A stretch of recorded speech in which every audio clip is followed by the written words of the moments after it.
Seniai, prieš 9,5 savaitės, gyveno pamotė ragana ir 7 paršiukai. 6 buvo bedarbiai, o vienas gerai kvykste pašoko. Bet vieną dieną užėjo retrogradinis Merkurijus į namus. Ir įsimylėjo tas, kur kvykste pašoko, į Klaudiją Šifer. Pamotė suprato, kad tuoj neteks, kuris juos išlaiko, nes tas su kvykstepu taigi labai daug pinigų uždirbdavo.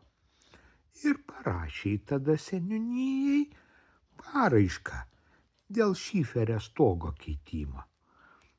Atvažiavo statybininkai, ir išsivežė visą Šiferį, o kartu ir Klaudiją Šifer.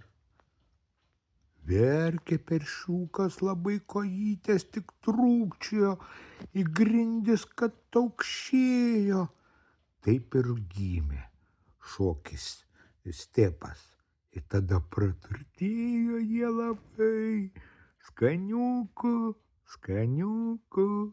Skaniukų daug prisipirko ir būtų gyvenę ilgai ir laimingai. Bet šalia mėsos parduotuvė atsidūrė.